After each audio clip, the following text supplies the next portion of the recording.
ওরে কত সন্তানেরা মা হারায়া কাঁদে, বাবা হারায়া কাঁদে। করোনায় হারাইলো, আগুনে পুড়িয়া কত মা চলে গেল, বাবা চলে গেল। সন্তানেরা আর আব্বু বলে ডাকতে পারে না, আম্মু বলে ডাক দিতে পারে না। এই বন্যায় কত মা চলে গেল, কত বাবা চলে গেল। ও আল্লাহর বান্দারা, ও যুবক বাবারা, যাদের মা এখনো বেঁচে আছে, বাবা আছে, গিয়া দোয়া নিও।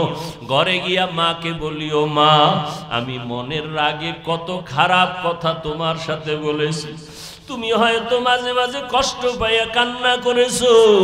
আজকে আমি ওয়াজের প্যান্ডেলে তওবা করে আসছি, আর তোমাকে কষ্ট দিব না, বেয়াদবি করব না। মা তুমি আমাকে একটু দোয়া করিয়া দাও। আমি লেখাপড়া করে আদর্শ মানুষ হব, ডাক্তার হব, ইঞ্জিনিয়ার হব। আমি ওলামায়ে কেরামের দোয়া নিয়ে, পরামর্শ নিয়ে চলবো, নবীর তরিকার বাইরে চলবো না।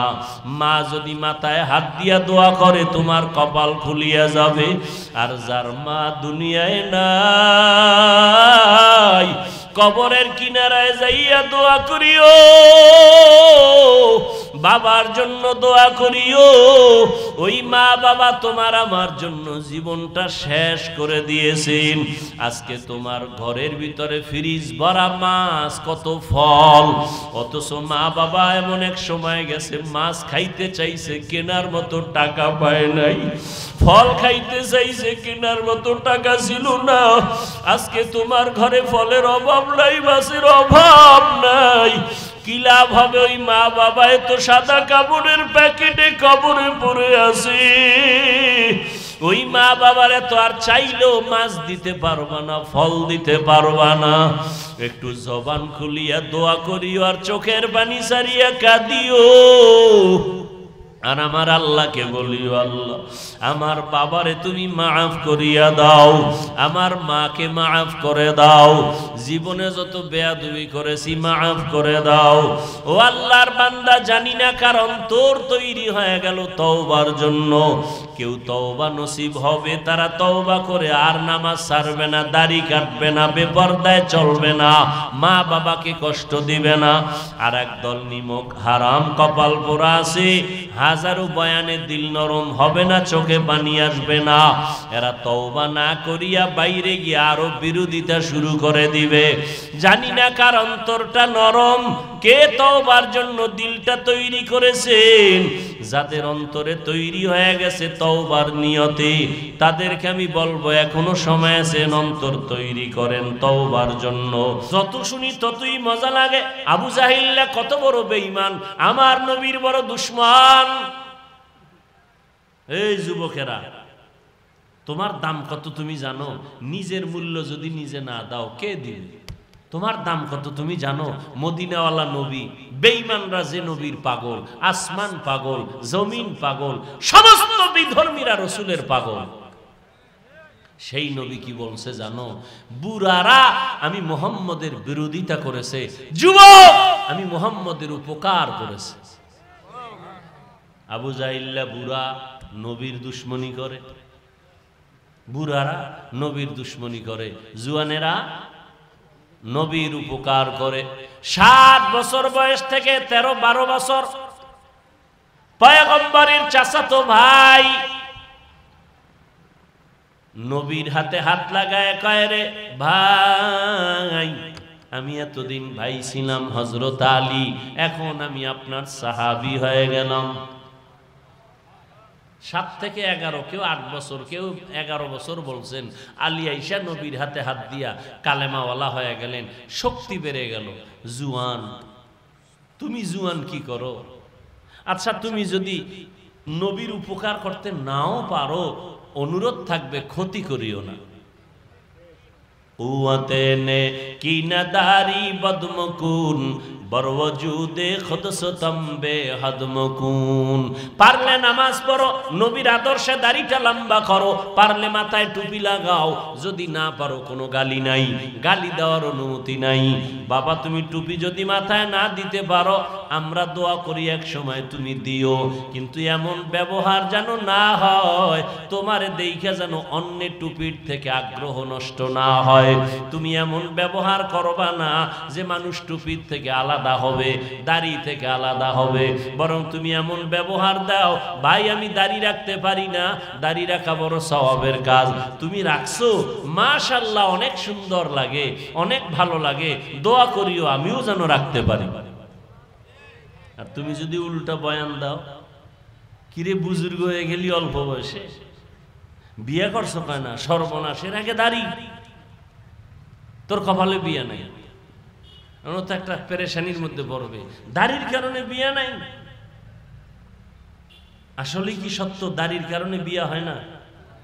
আমরা দাড়িওয়ালারা তো বউ ছাড়া মরণ, বরং আল্লাহর কসম করে বলি লিখে রাখ, যুবকদের বলি লিখে রাখ, দাড়িওয়ালারা বউ নিয়ে যত শান্তিতে আছে এরকম শান্তিতে খোদার কসম কেউ নেই। এরপর দুই একটা ঝামেলা থাকতে পারে, ওটা ধর্তব্য না। আর সাজ কাল মাদুম। ও আল্লাহর বান্দারা, আমি যেটা বুঝাইতে চাই, তুমি মাদ্রাসায় পড়ো না, তুমি স্কুলে পড়ো, তুমি কলেজে পড়ো, বাধা নাই, ইসলাম তোমাকে গালি দেয় না। তুমি ডাক্তার হও, ইঞ্জিনিয়ার হও, একজন প্রফেসর হও, বাধা নাই। কিন্তু খবরদার তোমার ওই লাইনে পড়তে গিয়া যেন কোরআনওয়ালার পড়ায় কোনো ক্ষতি না হয়। তুমি কোরআন পড়তে পারো না, মাদ্রাসায় পড়তে পারো না, তুমি বলিও ভাই তুই মাদ্রাসায় পড়ো, তুমি আমার পার্শ্ববর্তী এলাকার প্রতিবেশী, মাদ্রাসায় পড়ো, কোরআন পড়ো, কলিজাটা ঠান্ডা হয়ে গেছে, দোয়া করিস আমি স্কুলে পড়ি, কলেজে পড়ি, তবে কোরআন থেকে যেন আলাদা হয় না যাই। তুমি কোরআন পড়ো, দোয়া করিও আমিও যেন আল্লাহর কোরআন পড়তে পারি। তুমি নামাজ পড়ো, আমার মন চায় পড়ার জন্য আমি পারি না, দোয়া করিও আমিও যেন ঠিক মতো নামাজ পড়তে পারি। এতে খুশি না? আমি কি বুঝাইতে চাই, তুমি যদি দিনের কাজ করতে নাও পারো চেষ্টা করো, কিন্তু বিরোধিতা করিও না। যুবক, তোমার দাম কত দেখছো? আজকে যুবক সফলতার মানদণ্ডে এই দেশের একটা ইতিহাস তৈরি করে ফেললো যুবক, কথা ঠিক না? যুবক যুবতীদের এক সফল ইতিহাস। তুমি এখানের যুবক না, তোমার মধ্যে এমন পাওয়ার আছে যে পাওয়ার দিয়া পুরা দুনিয়া তুমি একা কন্ট্রোল করবা, সে পাওয়ার তোমার মধ্যে আছে। কমতেছে কিছু, কারোটা কমতেছে শুধু এই মোবাইলের গুনাহের কারণে পাওয়ার কমতেছে। পাওয়ার বুঝো, গোটা দুনিয়া তুমি পরিচালনা করার মেধা তোমাকে আল্লাহ দিয়েছেন। তুমি আল্লাহর বান্দা, তুমি শ্রেষ্ঠ নবীর উম্মত, সে মেধা তোমার মধ্যে আছে, কিন্তু নষ্ট হবে গুনার কারণে। গুনার কারণে মেধা নষ্ট হয়। কোন মানুষ ভালো কাজ করতে গিয়া পাগল হয় না, গুনাহ করতে গিয়া এই যে ফ্রি ফায়ার গেমস খেলা পাগল হয়ে গেছে। কি মিশা? তুমি ওই পথের যাত্রী, তুমি পাগল হইবা কবে? তারিখটা দাও। ও যুবক আল্লাহর গোলাম, তোমার ভেতরে এত মেধা আমার আল্লাহ দান করেছেন, এই মেধা কাজে লাগাইয়া তুমি অন্তরে লালন করো, গোটা দুনিয়া তুমি নিয়ন্ত্রণ করবা।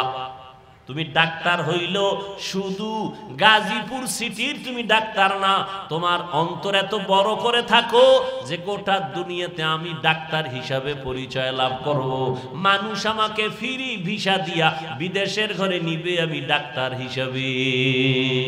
আমার দেশের ডাক্তার বিদেশ যায় না, নেয় না। তা তুমি এই সিফাগল্লির ডাক্তার হইয়া এইভাবে চিন্তা করো কেন? তোমার দিলটাকে বড় বানাও। তোমার অভাব কিসের? অভাব একটা, তোমার চরিত্র ভালো না। আর এই অভাব যদি থাকে, তুমি যত টাকাওয়ালা হও, তুমি সম্মানের চেয়ারে জীবনে বসতে পারবে না। ডাক্তার MBBS, মুসলমানের বাচ্চা, নামটা খুব সুন্দর, এরপরও কপাল খারাপ, বাংলাদেশেও থাকার কপাল হয় নাই। তাসলিমা MBBS ডাক্তার, কপাল খারাপ চরিত্রের কারণে। কিসের কারণে? চরিত্রের কারণে। তুমি ডাক্তার হও, বিশ্বে মাথা উঁচু করো, মরে গেলে যেন তোমার নামে মহাব্বতে ইতিহাস লেখে মানুষ। কাজী কবি নজরুল মরে গেছে, তার ইতিহাস আছে না? স্মরণ করি না আমরা কেন? তোমার মতো মোবাইলে গুনাহ করছে? গুনাহ করে নাই, এ কারণে এখনো তাকে সবাই স্মরণ করে। তুমি মরে যাবে, তোমার নামে ইতিহাস লেখা হবে, সুনামের ইতিহাস। চরিত্র ঠিক করে নাও, আর চরিত্র ধ্বংসের একমাত্র মাধ্যম মোবাইল।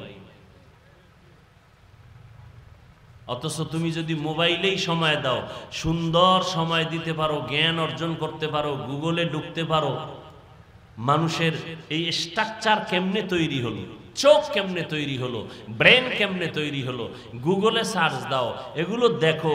আসমান কেমনে তৈরি হলো, সৌরজগৎ, নবমণ্ডল, ভূমণ্ডল, পৃথিবী নামক গ্রহটা কেমনে বানানো হলো, এগুলো গবেষণা করে কাগজ কলমে লিখো। এখান থেকে অনেক কিছু শিখো, বাজে সময় দেওয়ার টাইমই পাবা না। ভালোটা নাও, খারাপটার দিকে দৌড়াও কেন? এত বয়ান, এত বয়ান, এত বয়ান, জুমার দিন খতিব সাহেবদের বয়ান, আলেম ওলামার বয়ান, বক্তাদের বয়ান, পীর সাহেবদের বয়ান, তাবলীগের বয়ান, এরপরেও কেন আমাদের মধ্যে পরিবর্তন নাই? এর একমাত্র কারণ আমাদের মরণের চিন্তা নাই, জাহান্নামের ভয় নাই। এজন্য আমার তেলাওয়াতকৃত আয়াতে আল্লাহ পাক দুটো আদেশ দিয়েছেন, একটা আদেশ আর একটা নেতিবাচক নির্দেশ। ইয়া আইয়ুহাল্লাযীনা আমানুত্তাকুল্লাহ, ও দুনিয়ার মুমিন, তোমরা ভয় যদি করো একমাত্র আল্লাহকে ভয় করিও। কাকে? আল্লাহকে ভয় করো। ভয় করার মতো হক আদায় করে। সাহাবায়ে কেরাম বললেন, ও পয়গম্বর, আল্লাহ যত বড়, ওই পরিমাণ হক আদায় করে ভয় করাটা অসম্ভব। তো আল্লাহর নবীও চিন্তায় পড়ে গেলেন। আল্লাহ আয়াত নাজিল করে বললেন, ইত্তাকিল্লাহা মাস্তাতাতুম। সাহাবায়ে কেরামদের জানায় দেন, আমার হক আদায় করার দরকার নাই, সবাই যেন তার সাধ্য মতো আমি আল্লাহকে ভয় করে। আল্লাহকে ভয় করার মানে গুনাহ থেকে নিজেকে বাঁচাইয়া রাখো। কারণ গুনাহ করলে শাস্তি হবে দুনিয়াতেও, শাস্তি হবে পরকালেও। এমন কিছু গুনাহ কাজ আছে যেই গুনাহ করলে শাস্তি মরার আগেই হবে। পরে না আগে? কথা বলেন। সবকিছু শেষ, বাকি শুধু মোনাজাত। বাকি কি? এই হাত দুইটা উঠাবো আর মোনাজাত দিব, শেষ। আর হাত দুইটা যদি উঠাইয়াই শুরু করি, আপনারা চিল্লাই লিখে আর হাত নামানোর সুযোগ আছে? আছে? অতএব ডিস্টার্ব করবেন না। পৃথিবীতে জবান দিয়ে অনবরত কথা বলার মতো কষ্টের কাজ আর একটাও নেই। রডের ফ্যাক্টরিতে রড টানে, সিমেন্ট ফ্যাক্টরিতে সিমেন্টের কাজ করে, অনেক কষ্ট, অনেক কষ্ট। কথা বলার থেকে কষ্টের কাজ পৃথিবীতে আর একটাও নেই। অনবরত কথা বলা, প্রতিদিন, প্রতি রাত। এর মধ্যে একটা কথা যদি আঁকা বাঁকা হয়, সম্মানের জায়গায় অসম্মান, মোহাব্বত সব ধুলায় মিশে যাবে। এগুলো ঠিক রেখা এরপরে এক লাইনের মানুষ হইলেও তো আমার আল্লাহর রহমত ছাড়া সম্ভব না। অতএব নিজে শুনবেন না, আর একজনকেও শুনতে দিবেন না, এমনটা যেন না হয়। কথা বলতে অনেক কষ্ট হইতেছে, এরপরও বলতেছি মোহাব্বতে আপনাদের, দ্বীনের নিসবতে আল্লাহ এ মজলিসকে কবুল করেন। এটি কফাল। কফাল বড় কঠিন জিনিস। অনেকে ওয়াজের দাওয়াত শুনছে, আসতে পারে নাই, কফাল। আবার অনেকে আসছে, প্যান্ডেলে ঢুকতে পারে নাই, এর কফাল। কই তারা? মহিলা প্যান্ডেলের তাওয়াফ করতেছে, কেউ দোকানপাটে গুনাহের কাজে আড্ডা করতেছে, কবিরা গুনাহ করতেছে, এর নাম কফাল। কেউ বসছে কিন্তু কপাল খারাপ, শেষ দোয়া করে যেতে পারে নাই। মায়ের জন্য একটু দোয়া, বাবার জন্য একটু দোয়া, এলাকাবাসীর জন্য দোয়া, অসুস্থতার জন্য দোয়া, ব্যবসার জন্য দোয়া। একজনের আমিন কবুল হলে সবারটা কবুল। কপাল খারাপ, বয়ানে আসছে ঠিক, বসছে ঠিক, মোনাজাতের কপাল হয় নাই। এরকম কপাল ভরা আছে না নাই? কয় অস্ত ডেলি শুনি, তো ডেলি তো শুনো, আসছো কেন? মা বাবার হক কি আদায় করেছো? ভাইয়ের হক কি আদায় করেছো? গুনাহ থেকে নিজেকে বাঁচানোর নাম আল্লাহর ভয়। কারণ গুনাহ করলে শাস্তি হবে দুনিয়ায়, শাস্তি হবে পরকালে। আমরা তো জানি পরকালেই শাস্তি হবে, তবে কিছু কিছু মারাত্মক অন্যায় আছে যেটা করলে দুনিয়াতেই শাস্তি হবে, মরার পরে না আগে। কিছু কিছু অন্যায় আছে যা করলে শাস্তি হবে মরার আগেই। এক নাম্বার অন্যায়ের নাম জুলুম। কি জুলুম? আবার তিন প্রকার। আল্লাহর সাথে জুলুম করা, নিজের সাথে জুলুম করা, অন্যের সাথে জুলুম করা। আল্লাহর সাথে জুলুমের নাম শিরিক। আল্লাহর সাথে জুলুমের নাম শিরিক। চাকরি না থাকলে না খাইয়া মরে যাইতাম, এরকম বলা শিরিক।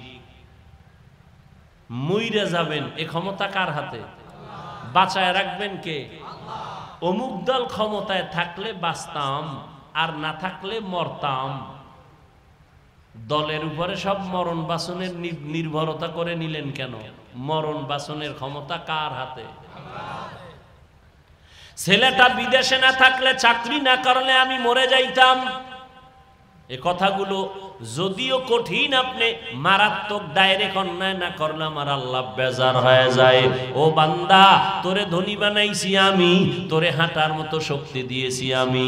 তুই দুনিয়াতে যেদিন আসছু তুই দাঁড়াইতে পারো নাই, আম্মু কয়া ডাকতে পারো নাই, আব্বু বলে ডাক দিতে পারো নাই, পানি লাগবে বলতে পারো না আম্মু পানি দাও, পেটে ক্ষুধা লাগছে খানা দাও বলতে পারো নাই, বিছানায় শুয়া শুয়া শুধু ওয়া ওয়া বলে কান্না করেছো। আম্মাজানের ভেতরে আমি আল্লাহ একটা রাডার তৈরি করে দিছি, তুই কান্না করার পরে কখন কি দরকার মা বুঝবে আর দিবে। তোর ক্ষুধা লাগছে তাও তোর পুঁজি কান্না, তোর ঘুমে ধরছে তাও তোর পুঁজি কান্না, শুধু তোর একটা পুঁজির নাম কান্না। কিন্তু এই একটা কান্না দিয়া তোর জীবনের সব দাবি মা আদায় করে। মা বুঝতে পারে তোর কান্নার দ্বারা কখন খানা চাও, তোর কান্নার দ্বারা তুই কখন ঘুমের বিছানা চাও, কান্নার দ্বারা তুই কখন বাথরুমে যেতে চাও। বাবা বুঝে না, কে বুঝে? মা বুঝে। আব্বাজান কয় বাচ্চা কাঁদে কেন? ক্ষুধা লাগছে খানা দাও। আম্মা কয় 5 মিনিট আগে খানা দিছি, তো কাঁদে কেন? আম্মা কয় এখন কান্না করে ঘুমের কান্না। বাচ্চারা ঘুমের আগে কান্না না করলে ঘুম আসে না। আল্লাহ বলে তোরে আমি হাঁটার শক্তি দিলাম, আব্বু আম্মুকে চিনার শক্তি দিলাম, চলার মতো শক্তি দান করলাম। আমি আল্লাহ তোকে বস্ত্রের ব্যবস্থা করে দিলাম, তুই ঘুমাবি কেমনে? তোর একটা বিছনা লাগবে, বালিশটা লাগবে নরম। কয় আমি আল্লাহ নরম বানানোর জন্য তুলা গাছ বানায় দিছি। আমি আল্লাহরে চিনলি না রে বান্দা। মা বাবায় পানি দেয়, খানা দেয়, এজন্য তুই মা বাবার পাগল। অথচ তোরে এত সুন্দর চেহারাটা তোর মা বাবায় বানায় নাই, কে বানাইছে? ওই চেহারাটা যিনি বানাইছেন, তোর জিহ্বাটা দিয়ে তুই কথা বলো, ওই জিহ্বাটা কোনোদিন ব্যথা হয় না। ও কে এত সুন্দর জিহ্বা দিয়ে কথা বলায়, কথার মধ্যে আবার মায়া লাগায় দিছেন। সবাই কথা বললে মানুষের অন্তরে যায় না, মানুষ বৈশা কথা শুনে না, ঠিক নি? এই মায়া কে লাগাইছেন? ওই আল্লাহরে বান্দা যদি চিনতি, চিনার পরে যদি একদিন বলতি আমার আল্লাহ, আল্লাহ বলে তোর জীবনের গুনাহ মাফ করে দিলাম। এরে বান্দা আমি আল্লাহ তোকে গরিব থেকে ধনী বানায় দিলাম, সম্মানের চেয়ারে বসায় দিলাম আমি আল্লাহ। তোর সমকক্ষ কত ছেলে মেয়েরা স্কুলে গেছে, কলেজে লেখাপড়া করার পরে তুই কিন্তু ঠিকই লেখাপড়ার শেষ প্রান্তে এসে সম্মানের চেয়ারে বসছো। তোর অনেক ক্লাসের ছাত্র ছাত্রীরা শেষ পর্যন্ত লেখাপড়া করতে পারে নাই। লেখাপড়া করতে পারে নাই, মায়ের কারণে হতে পারে, বাবার কারণে হতে পারে, অর্থের কারণে হতে পারে, মেজাজের কারণে লেখাপড়া করতে পারে নাই। ও আল্লাহর বান্দারা, সম্মানের চেয়ারে আমার আল্লাহ বসায় দিলেন। আমি আল্লাহ এত আদর করে তোরে বানাইছি, তোর পেটের ক্ষুধা নিবারণ করার জন্য আমি আল্লাহ খানার আয়োজন করেছি। এমন খানা দিলাম যেই খানা তোর মা বাবায় দিতে পারে না। খানা খাবি, রুটি খাবি, ভাত খাবি, সেই জন্য আবার তরকারির দরকার। তোর আব্বা আম্মা তরকারি বানায় নাই, আমি আল্লাহ তরকারির আয়োজন করলাম।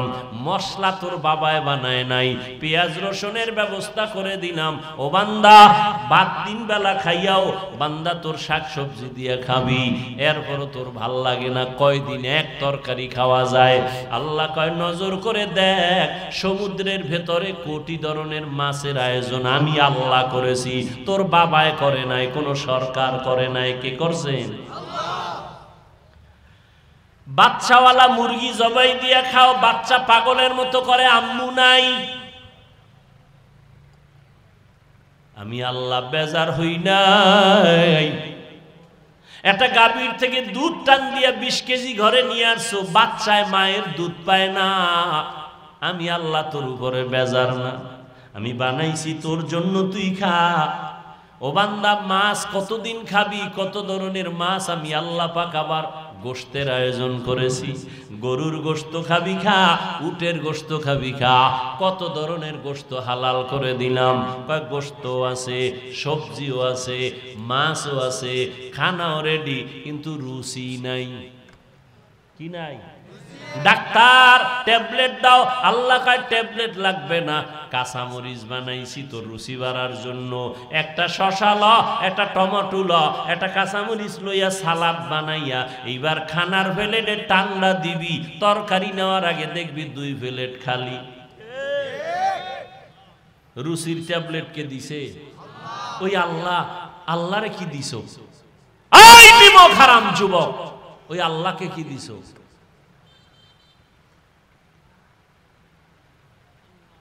সারাটা রাত আল্লাহ দিছে ঘুমের জন্য, স্বাস্থ্য ভালো রাখার জন্য, শরীরে ঠিক রাখার জন্য। ফ্রি ঔষধের নাম রাতের ঘুম, ফ্রি ঔষধ। তুমি যদি রাতে না ঘুমাও, চেহারা নষ্ট হয়ে যাবে। হয়ে গেছে, তুমি তো আয়নার দিয়ে তাকাও না। আমি তো তাকায় দেখতেছি। কার্টুন কি দেখবা? তোমাদের দেখলে কার্টুনের তৃপ্তি হয়ে যায়। মোবাইল চালাইতে চালাইতে চাপা ভেঙে গেছে, অথচ তোমার চেহারাটা থাকার দরকার ছিল ফুটন্ত গোলাপের মতো। 40 বছর পর্যন্ত চেহারা নষ্ট হবে না, উজ্জ্বলতা যাবে না। তোর চেহারার মধ্যে আলো নাই কেন? মায়া লাগে না কেন? তাকাই নাই। কারণ কি? সারা রাত কবিরা গুনাহ করেছো মোবাইল দিয়া, আর ওটা চেহারায় ভেসে উঠেছে। মায়ের সাথে বেয়াদবি করেছো, এজন্য কপাল খারাপ হয়ে গেছে। আল্লাহর সাথে জুলুমের নাম শিরক।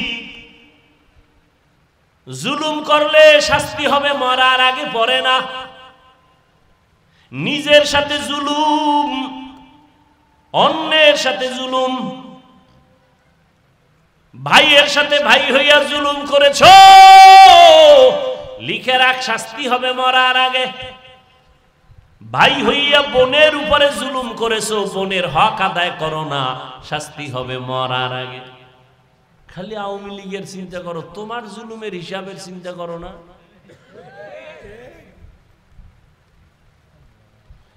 এখনো যারা জুলুম করে সব বিচার মরার পরে না আগে। রসুলের হাদিস 100 বিশ্বাস নিয়ে বলতেছি। তুমি মা বাবার উপরে জুলুম করেছো, বিচার মরার আগেই হবে, লিখে রাখো। অনেক মা বাবা সন্তানের হক আদায় করে না, জুলুম করে। 5 মাইয়া পোলার সম্পদ একটারে দিয়ে দেয় গোপনে, এরকম আব্বা আছে না নাই? মরার আগে বিচার হবে। আসলে বিচার হয়, আমরা টের পাই না।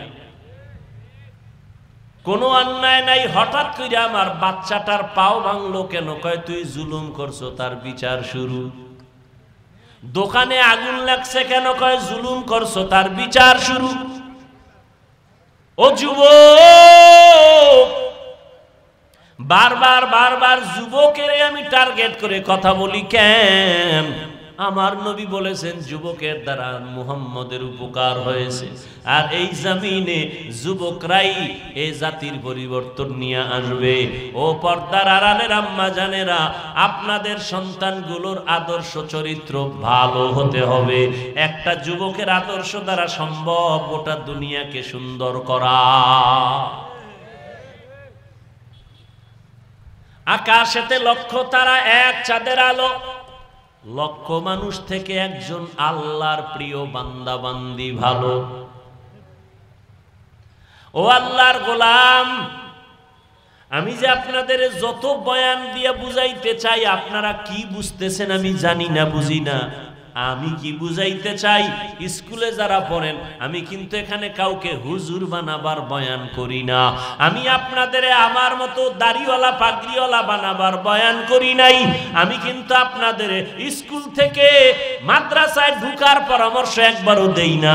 আমি আপনাদের বয়ান দিয়ে বুঝাইতে চাই, স্কুলে পড়ো আলহামদুলিল্লাহ, কলেজে যারা পড়ো আলহামদুলিল্লাহ, চাকরি করো বাধা নাই, ব্যবসা করো বাধা নাই, চরিত্রটা সুন্দর করো, জীবনটা সফল করো, মা বাবার দোয়া নিয়ে চলো, ওলামায়ে কেরামের পরামর্শ নিয়ে চলো। তুমি ডাক্তার হলেও তোমার জীবনটা সফল।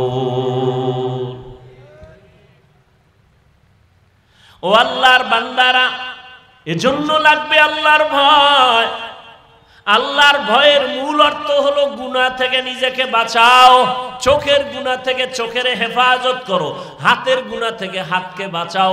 এই আঙ্গুল দিয়া কত বিরোধিতা করছো আর লেখছো, আঙ্গুলের সোজা করে আমার মাওলারে বলো, আল্লাহ না বুঝা আলেমের বিরুদ্ধে লেখছি, আর কোনোদিন লেখবো না। আমার লেখার দ্বারা তো আলেমের ক্ষতি হয় না, উল্টা আমারই ক্ষতি হয়, গুনাহ হয়, মানুষ আমারে খারাপ জানে। এই চক্ষু দ্বারা কত বেগানার দিয়ে তাকাইলাম, আব্বা আম্মার দিয়ে তাকাইলে সওয়াব, মা বাবার দিয়ে ভালো নজরে তাকাই নাই। ও আল্লাহ, তোমার কোরআন দেখবো সওয়াব, একবারও তোমার কোরআনটা দেখতে পারি নাই। ও আল্লাহ মাফ করে দাও, এই চোখের দ্বারা আর গুনাহ দেখবো না, নেক দেখবো, সওয়াবের আমল দেখবো। ও আল্লাহ, এই জবানের দ্বারা কত গালি দিছি আমার ভাই বোন আপনজনেরে, আজকে থেকে আর গালি দিব না, নবীর তরিকার মানিয়া চলবো, সুন্নত অনুযায়ী চলবো। ও দুনিয়ার যুবক বাবারা, এই দুনিয়াতে যত যুবকের সুন্দর ইতিহাস দেখো, সবার পেছনে একমাত্র পুঁজি হলো সুন্দর চরিত্র। আল্লাহর বান্দা যুবক মানুষ বিয়ার বয়স পার হয়ে গেছে, বিয়া করে না। বড় ভাই ছোট ভাই বিয়া করিয়াই ফেলাইছে। ছোট ভাই বিয়া করিয়া বড় ভাইরে কয় তুমি কি করবা না? কয় আমি তো করব, আল্লাহর হুকুম, কিন্তু এ জমিনে আমি যে মেয়ে চাই সে মেয়ে নাই। ছোট ভাই মনে মনে ভাবছে, আমার ভাই বোধহয় সম্ভ্রান্ত পরিবারের ডানা কাটা পরি চায়। ডানা কাটা পরি, ডানা কাটা পরি বুঝেন তো? মানে আপনার ঘরে আসার পরে ওর কামি হলো শুধু ডানা কাটবে, আপনার মায়েরটা কাটবে, আপনার বাবারটা কাইটে দিবে, শেষে আপনারও জুতার বাড়ি দিয়ে বিদায়। এলো ডানা কাটা পরি। যাক, কথা তো কোনো দিক দিয়ে বাদ রাখি নেই, কপাল কেমনে ভালো থাকে পুইরা যায় সবই তো বলছি। এবার হেদায়েতের মালিক কে? আর একটু বলবো 2-1 মিনিট।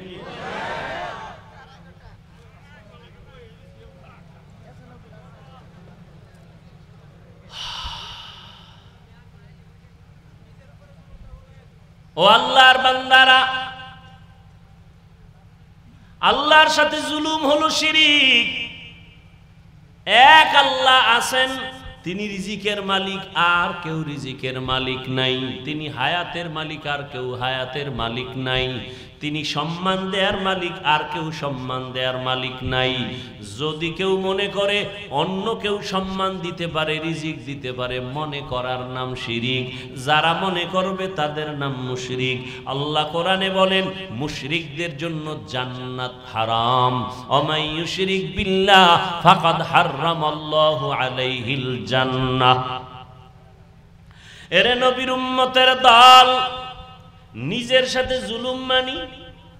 ওই যে একটু আগেই হাদিস দিয়া বয়ান করে দিছে, এটা যেই কাজের জন্য আল্লাহ হাত বানাইছেন ওই কাজে হাত ব্যবহার না করা হাতের জুলুম। যেই কাজের জন্য আল্লাহ চোখ বানাইছেন ওই কাজে চোখ ব্যবহার না করার নাম চোখের জুলুম। অন্তর দিয়া যেই কল্পনা করতে আল্লাহ বলেছেন এর বিপরীত লাইনে কল্পনা করার নাম অন্তরের জুলুম। কিয়ামতের ময়দানে অন্তরেরও বিচার আমার আল্লাহ করবেন। কোরআনের ঘোষণা, ইন্নাস সামআ ওয়াল বাসারা ওয়াল ফুআদ কুল্লু উলাইকা কানা আনহু মাসউলা। ও যুবক বাবারা, বৃদ্ধ বাবাজিরা, পর্দার আড়ালের আম্মা জানেরা, বোনেরা, কয়দিন আর দুনিয়াতে বাঁচবা? ও বাবাজি, এখনো সময় আছে, তওবা করেন। আল্লাহর মোহাব্বত আর ভয় অন্তরে জমা করেন। অন্যের সাথে জুলুম মানি, একটা বিড়ালের সাথে জুলুম করলো বিচার হবে মরার আগে। ও আল্লাহর বান্দা, ঘটনাটা বলতেছিলাম, বড় ভাই বিবাহ করে না কেন? মেয়ে পায় না। ছোট ভাই ভাবলো সম্ভ্রান্ত পরিবারের মেয়ে চায়, ডানা কাটা ভরি। খোঁজ খবর নিয়া একবারের মেয়ে ঠিক করে কয়, ভাই তোমার জন্য একটা ভালো মেয়ে পাইছি। বলে কি ভাই? এমন লেখাপড়া করে ভার্সিটিতে, কথার কথা এরকম লেখাপড়া করে, বাবার টাকার অভাব নাই, পয়সার অভাব নাই। বড় ভাই কয়, এমন মাইয়া আমি চাই না। কথা, চাও কি? বিয়া করবা না করবা না? এটা স্পষ্ট করো। না করুন। কথা, কেমন মাইয়া চাও? এবার বড় ভাই নিঃশ্বাস ছাড়িয়া কয়, আমি এমন একটা মেয়ে চাই যেই মেয়েটা আমার ঘরে এসে, যুবক ভালো করে শুন, বড় ভাই বলে এমন একটা মেয়ে আমার বউ বানাইয়া ঘরে আনতে চাই যেই মেয়েটা আমার ডান হাতটা ধইরা আমাকে জান্নাতের মধ্যে ঢুকাইয়া দিবে। ছোট ভাই কয়, তোর কপালে বিয়া নাই, এমন মেয়ে পাবিও না, বিয়া হবে না। বড় ভাই ডাক দিয়া কয়, ছোট ভাই শুনো, আমার আল্লাহ যদি কবুল করেন একদিন আগে পরে কপাল খুলে যাবে। ঠিকই আল্লাহ রাস্তা খুলতেছেন, কারণ নামাজ পড়ে দোয়া করে, আল্লাহ নেককারিনী স্ত্রী দিও। এক হাতে তালি বাজে না, বিনা বাতাসে পানি নড়াচড়া করে না। স্বামী আর স্ত্রী যদি এক মনের না হয়, ওই সংসারে ফুলের বাগান হয় না।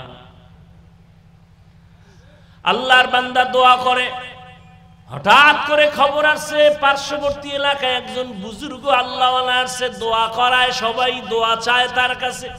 যুবক ছেলেটা চলে গেল আল্লাহর ওয়ালার কাছে, গিয়া ফজরের নামাজের সময় হাজির।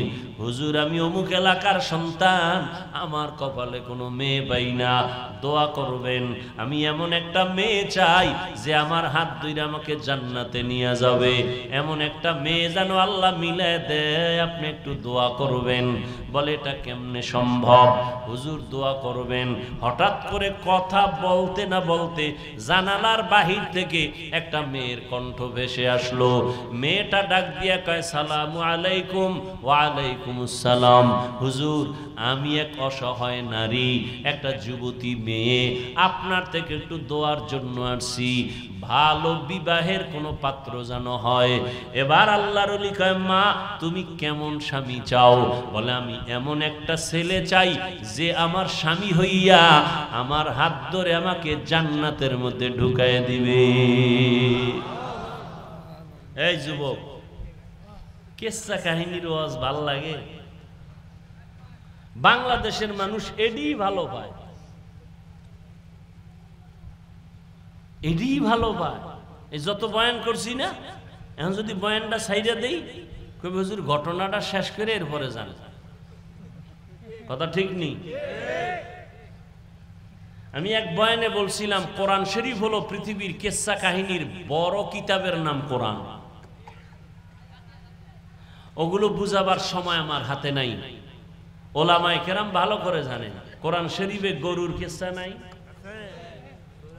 এরা কি কয় কোরআন হাদিসে কিচ্ছা কাহিনীর কোরআন হাদিসে 2000-এর উপরে আয়াত আছে শুধু কিচ্ছা কাহিনী। বাঘের কিচ্ছা আছে কোরআন শরীফে, হাতির কিচ্ছা আছে কোরআন শরীফে, পিপিলিকার কিচ্ছা আছে কোরআন শরীফে, কিচ্ছা নেই। তুমি আসলে কোরআন সম্পর্কে জানো না, তোমার অন্তরে ভরা হিংসার কিচ্ছু না। এবার যুবকও চায় এমন একটা মেয়ে যে মেয়ে জান্নাতে ঢুকাবে, যুবতীও চায় এমন একটা স্বামী যে জান্নাতে। এবার মন মতো মিলছে না মিলে নাই? হুজুর মাঝখানে থাইকা বিবাহের বন্ধন তৈরি করে দিলেন। আজকে বাসায় যাইয়া যুবকদের বলি, গুগলে সার্চ দিবি, এই ঘটনা ওখানে পাবি। আজকে বলে দিব শেষে। স্বামীর মন চাইছে এমন একজন বিবি হবে আমার, যে আমাকে জান্নাতের পথে পথ প্রদর্শন করবে, আমার পথে অন্যায়ের পথে বাধা হয়ে যাবে। আবার স্ত্রীও চাইছে আমার স্বামী আমার জান্নাতের পথে সহায়ক হবে। এই দুইজনে মিলিয়া সংসার শুরু, দুইজনে কষ্ট করে সংসার চালায়। স্বামীও সহযোগিতা করে স্ত্রীর, স্ত্রীও সহযোগিতা করে স্বামীর। স্বামী মাসে যা কামাই করে স্ত্রী তা আমানতের সাথে রাখে, এই যা পায় তা দিয়েই সংসার চালায়। বেশি আসলে প্রশ্ন করে বেতন কত, কয় 10 টাকা। 11 টাকা আসলো কেন, 1 টাকা কোথার থেকে আসলো? একটা লামসাম জবাব দিয়েছে স্ত্রী, স্বামী জবাব দিল। পরের মাসে আবার 2 টাকা বেশি, বেশি কেন জবাব দাও? এইভাবে প্রত্যেকটা আম্মা জানেরা স্বামীকে যদি মাসে মাসে দইরা কয় 20,000 টাকা বেতন, 21,000 আসলো কেন, এইভাবে জবাব যদি চায়, কোন আল্লাহর বান্দা হারাম টাকা ঘরে ঢুকাইতে পারবে না। আম্মা জানেরা চাইবো, আম্মা জানারও খুশি, আরো দাও কি? আর আম্মা জান চাইবে না কেন? তুমি না আম্মা জানেরা আনছো, টেলিভিশন দাও, হুন্ডা দাও, গুন্ডা দাও, বিদেশে যাওয়ার ভিসা দাও। তুমিও কম কারাও নাই, তুমিও পায়খানা কম খাও নাই। যৌতুক নামের পায়খানা, এদের মতো ইতর পৃথিবীতে আর কেউ যৌতুক এই এলাকায় নাই। আল্লাহ হেদায়েত দান করুন। যারা যৌতুক নেয় এরা জালেম। কি বলেন? জুলুমের বিচার মরার আগে না পরে? লিখে রাখেন। যৌতুক যারা দেয় তারাও জালেম, যৌতুক যারা নেয় তারাও জালেম। যৌতুক আল্লাহর আইনেও হারাম, দুনিয়ার আইনেও হারাম, অবৈধ। ও যুবক, তোমার হাত আছে, কামাই করে নিজে খাও, বউরে খাওয়াও, আপনজন রে খাওয়াও। তুমি শ্বশুর বাড়ির থেকে ভিক্ষা করে আনবা কেন? তুমি একটা প্রতিজ্ঞাবদ্ধ হও, কয় হুজুর আমি হইলে কি হইব, আব্বাই তো মান্নত করে লাইছে, অন্তে আনবেই। এই জন্য কোরআন শরীফের ৬৭ নম্বর আয়াত সূরা আহজাবে আছে, প্রত্যেকটা সন্তান মা বাবার বিরুদ্ধে আল্লাহর আদালতে মামলা দিবে। কোরআন শরীফে আছে।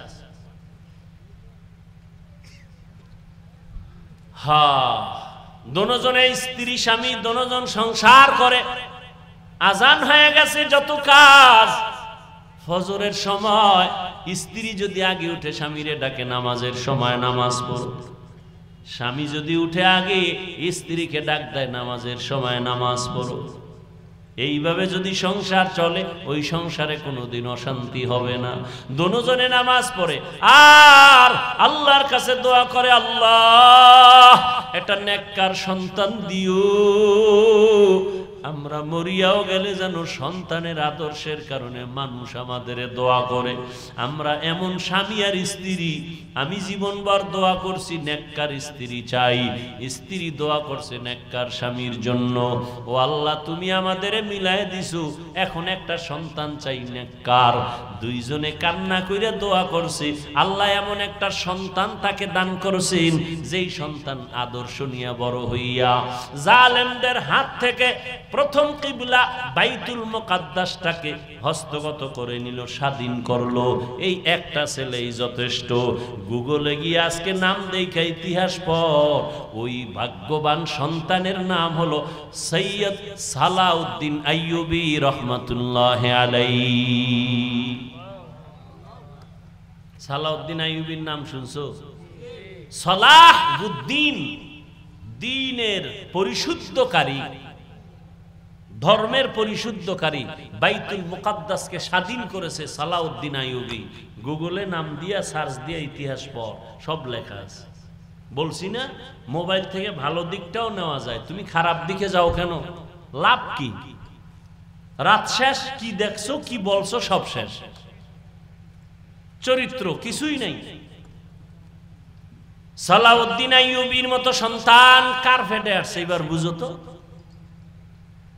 এরকম মায়ের পেটে আনোয়ার শাহ, খাজা মঈনুদ্দিন চিশতি, এরকম আদর্শ সন্তান আসবে সালাউদ্দিন আইয়ুবী। ও আল্লাহর বান্দারা, 800 বছর পর্যন্ত মুসলমানেরা স্পেন জমিনটাকে শাসন করেছে। তারেক বিন জিয়াদের মাধ্যমে হাতে নিল স্পেন জমিন। 800 বছর শাসন করেছে মুসলমান। আজকে সে স্পেনের খবর নাও, আজান মাইকে চলে না।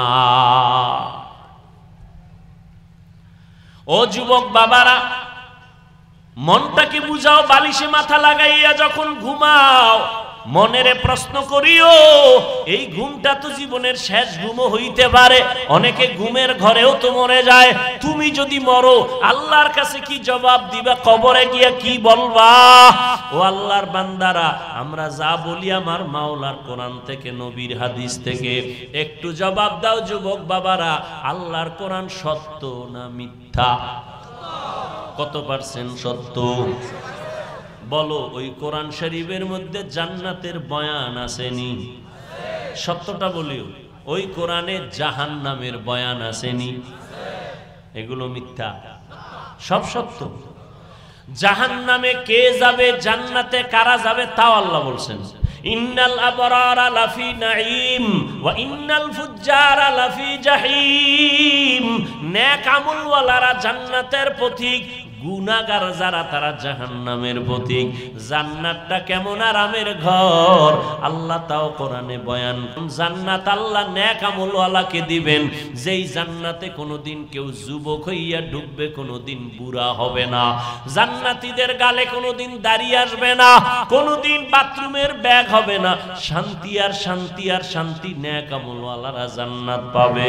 ও যুবক বাবারা বলো, তোমার মতো যুবক স্কুল কলেজে পড়ে 5 বেলার নামাজি আছে না নাই? তুমি নিজের প্রশ্ন করো, তুমি কেন পারো না? তোমার কপাল কেন এত খারাপ? তোমার মতো যুবক আজকে র্যাব, আর্মি, পুলিশ, বিডিআর এর চাকরি করে, নামাজি অভাব নাই। যুবক চাকরি করে, ব্যবসা করে, নদীর মধ্যে মাছ ধরে, নামাজ ছাড়ে না। তুমি কেন পারবা না? তোমার মতো যুবক আজকে তাকায় দেখো, রাস্তায় গাড়ি চালায়, নামাজের সময় নামাজ পড়ে বাদ দেয় না। বলো তুমি কেন নামাজটা পড়তে পারো না? তোমার মতো যুবক সন্তান জমিনে চাষাবাদ করে, আজান হলে গামছা বিছায় রাস্তায় নামাজ পড়ে ছাড়ে না। তুমি কেন নামাজ পড়তে পারো না?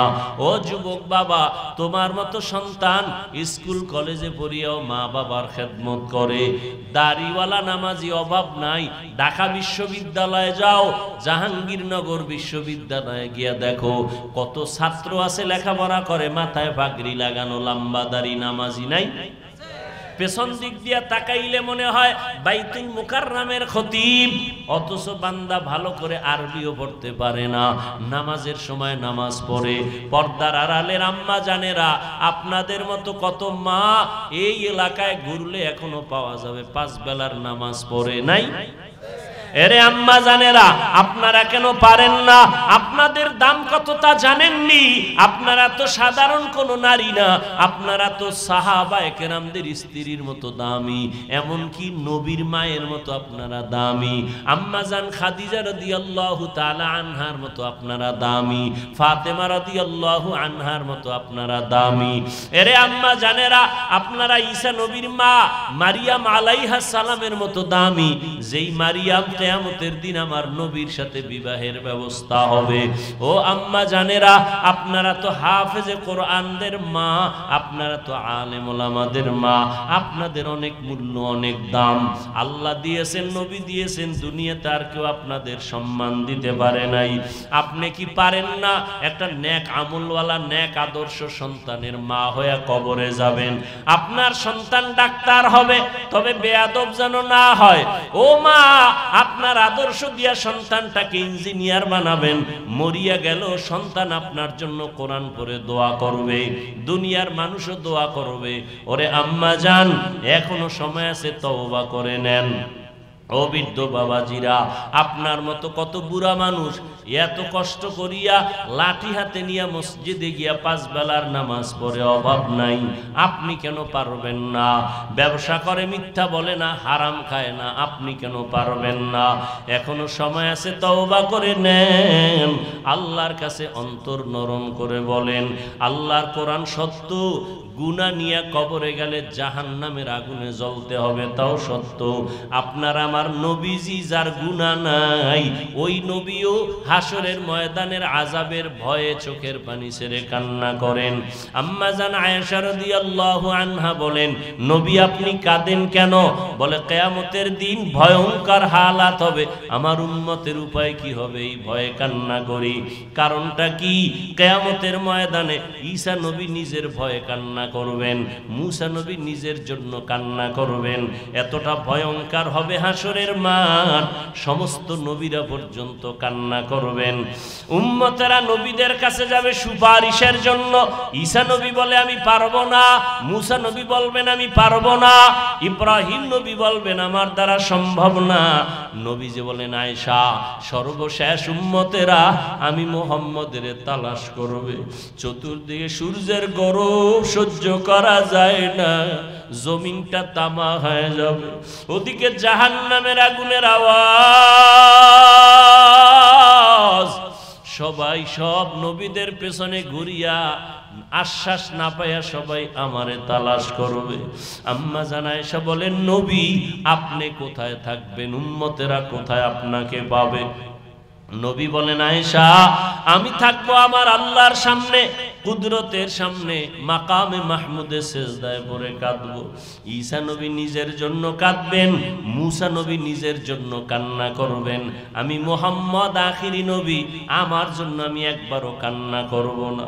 আমি সেজদায় পড়ে আমার মাওলাকে বলবো, দয়ার মালিক আমার উম্মতেরে বাঁচাও, আমার উম্মতেরে বাঁচাও, আমার একটা উম্মত যেন জাহান্নামের আগুনে না যায়। আমার উম্মত যদি জাহান্নামে যায়, আমি জান্নাতের ময়দানে যাব না। ও দাড়ি কামানেওয়ালা যুবক বাবারা, ও বেপর্দায় চলনেওয়ালা ভাইরা, ও পর্দার আড়ালের মা বোনেরা, মাওলার কোরআন মিথ্যা মনে করিও না রে যুবক।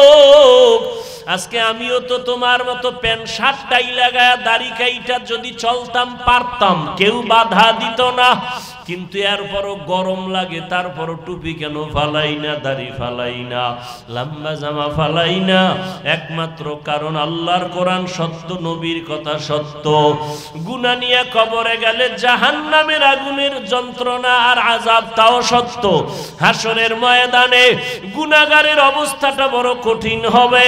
আল্লাহ বলবেন রাগান্বিত আওয়াজ দিয়া, ও জাহান্নামের ফেরেশতারা, এই বেনামাজি গুনাহগারের জাহান্নামের শিকল লাগাইয়া ধরো, জাহান্নামের আগুনে কে ফালাইয়া দাও। দুনিয়াতে গরম সইতে পারি না, জাহান্নামের গরম কেমনে সহ্য করবো রে বাবা? মনটারে বুঝাইয়া তওবা করো, আল্লাহকে মনে মনে বলো, আল্লাহ আর দাড়ি কাটবো না, নামাজ ছাড়বো না, বেপরদায় চলবো না, মা বাবারে কষ্ট দিব না, আলেম ওলামাদের বিরোধিতা করবো না, নবীর তরিকায় চলবো। এখন থেকে তওবা করে নাও। আমার মায়ার নবী উম্মতের মায়ায় পড়ে কাঁদেন। ওই জাহান্নামের আযাবের ভয় যদি থাকে, এখনো সময় আছে, তওবা করো।